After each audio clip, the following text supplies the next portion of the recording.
सुप्रभात बच्चों, कैसे हैं आप सब। मैं आपकी अध्यापिका शिखा मिश्रा आपके सामने उपस्थित हूँ। हिंदी साहित्य के पाठ 6 गुल्ली डंडा, जिसका हमने भाग 1 पढ़ लिया था। आज हमें भाग 2 शुरू करना है, लेकिन थोड़ा सा रिवीजन हो जाए। हमने पढ़ा था कि पाठ में लेखक कह रहे हैं कि उनका एक मित्र था गया नाम का, और वो अपने प्रिय खेल के बारे में भी बता रहे हैं कि वो गुल्ली डंडा बहुत पसंद करते थे और उनके मित्र भी।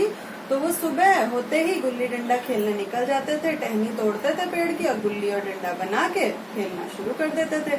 लेकिन जो उनका मित्र था गया, वो 2-3 साल तो उनसे बड़ा था उम्र में, लेकिन जिस भी टीम में वो जाता था वो टीम अपने को पहले से ही विजयी मान लेती थी, क्योंकि वो बहुत अच्छा था खेलने में। लेकिन एक दिन गया और लेखक अकेले खेल रहे थे दोनों, बस, और कोई बच्चे नहीं थे। दोनों में लड़ाई हो जाती है और वो अपने घर आ जाता है।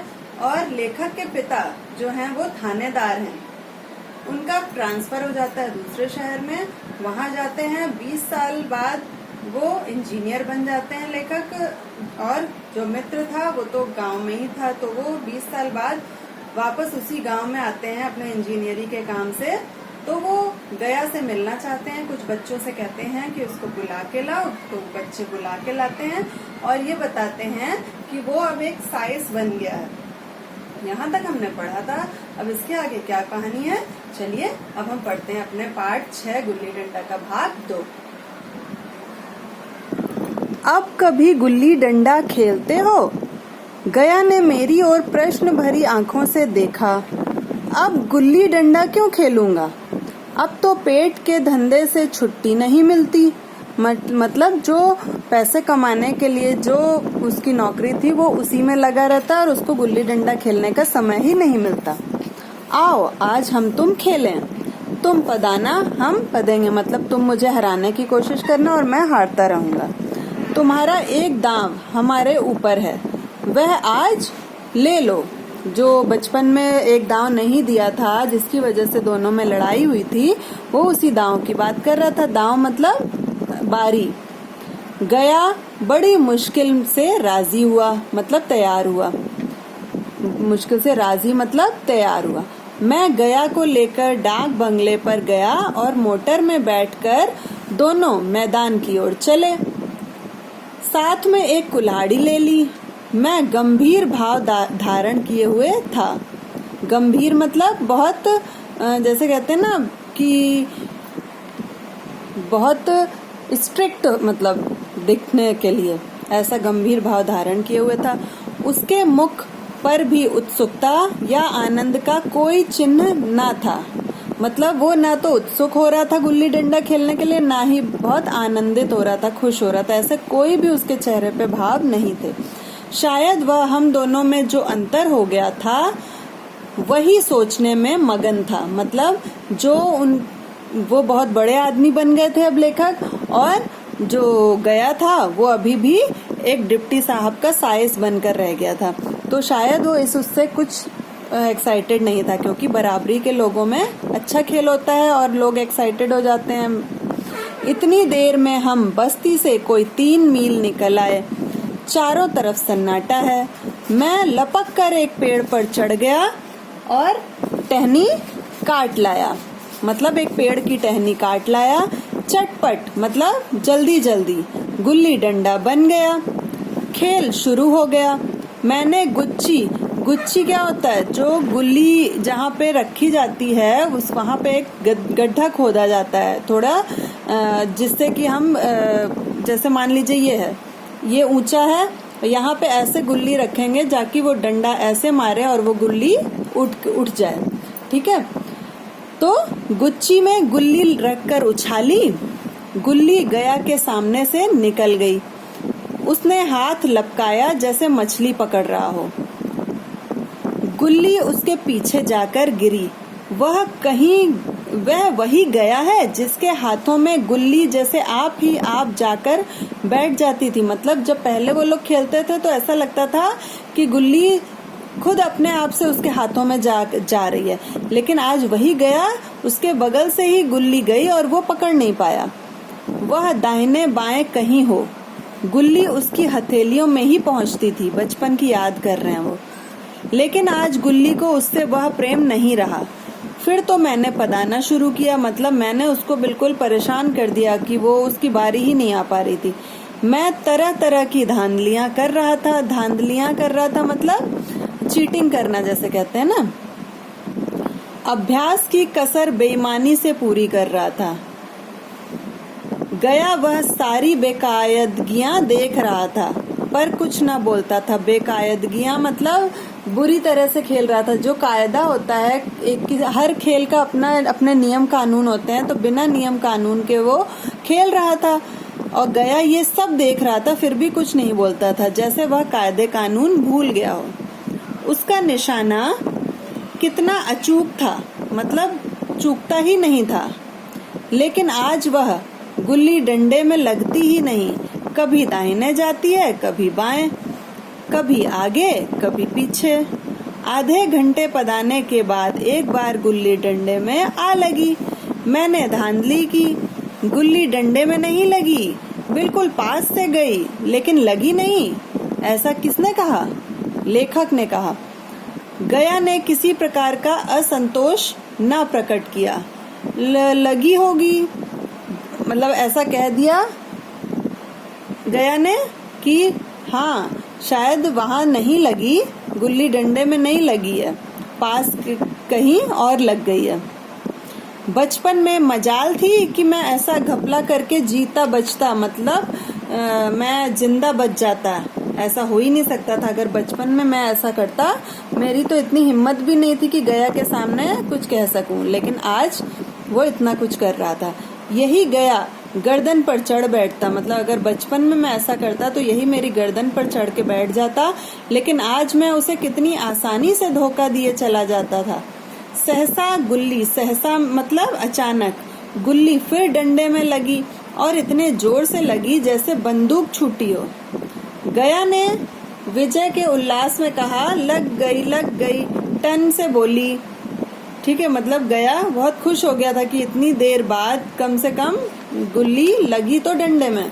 इसके बाद मैंने अनजान बनने की चेष्टा करके कहा, तुमने लगते देखा? मैंने तो नहीं देखा, टन से बोली है सरकार। मतलब लेखक ने कहा कि क्या तुमने लगते देखा है? मैंने तो नहीं देखा। तो क्या बोला गया ने कि टन से बोली है सरकार, और जो कोई ईंट में लग गई हो।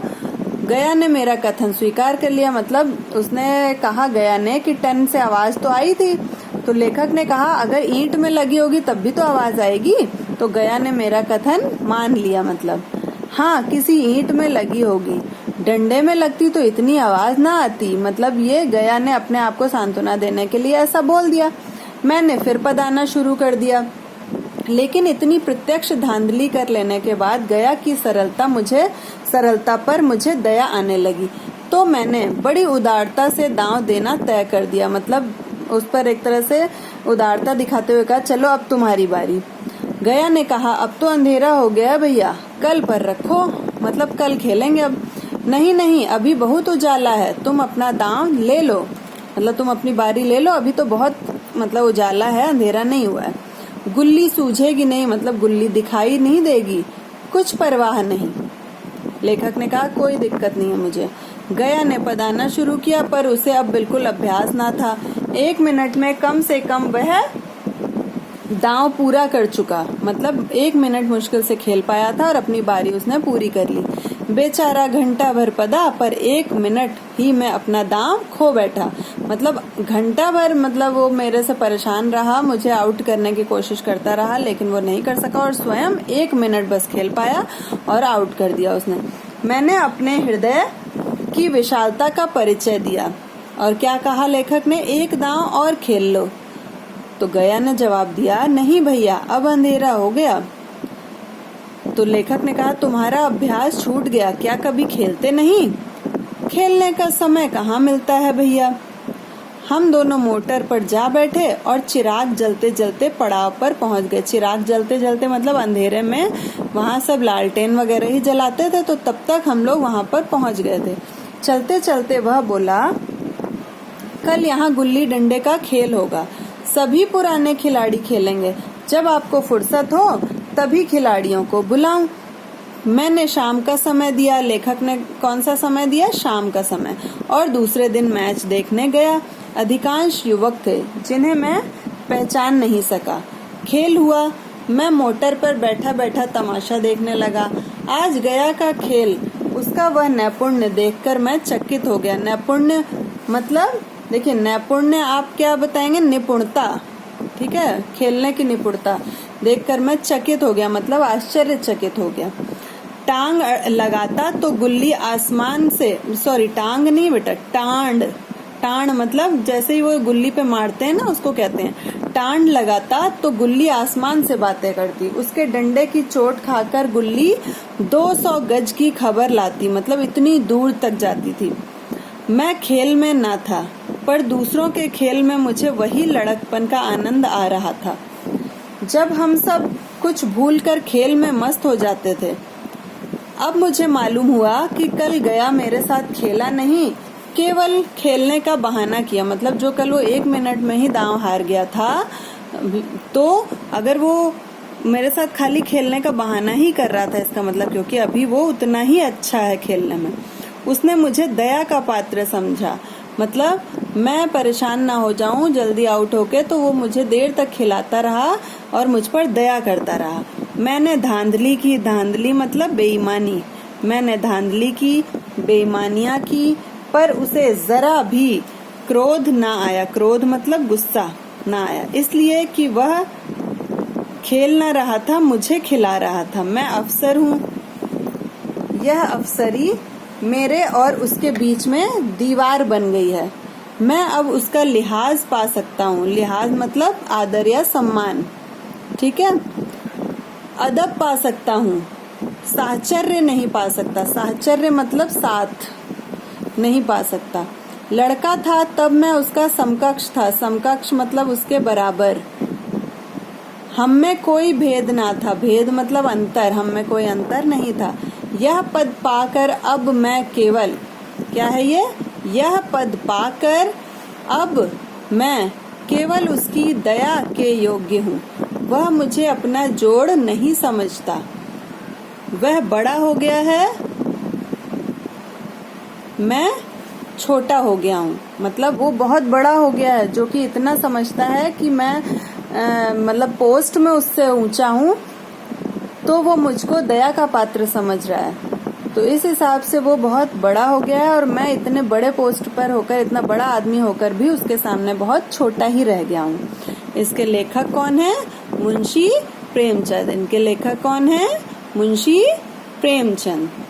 ठीक है, तो आपका अब यहाँ तक भाग 2 हो गया इस पाठ का। अब हम अगले ट्यूटोरियल में इस पाठ का अभ्यास कार्य करेंगे। तब तक आप अपना ये पाठ अच्छे से पढ़ेंगे। जो जो शब्द मैंने अंडरलाइन किए हैं उनके आप वाक्य प्रयोग करेंगे। जो भी पूरे पाठ में आप देख लेंगे, जहाँ जहाँ भी मैंने अंडरलाइन किए हैं, रेखांकित किए हैं, उनके आप वाक्य प्रयोग करेंगे। ये शब्दार्थ याद करेंगे। ये आपका गृह कार्य हो गया। और अभ्यास कार्य में मैं बता दे रही हूँ आपको ओरली। अभ्यास कार्य में प्रश्न संख्या 2, 3 भाषा ज्ञान में पूरा आपको करना है। और इतना आपका गृह कार्य हो गया। फिर से सुन लीजिए। अभ्यास कार्य में प्रश्न संख्या 2 और 3, भाषा ज्ञान में प्रश्न संख्या 1, 2, 3 और 4, ये आपको करने हैं। ठीक है, अपना ध्यान रखेंगे सभी और पाठ को अच्छे से पढ़ेंगे, उसको समझेंगे। धन्यवाद।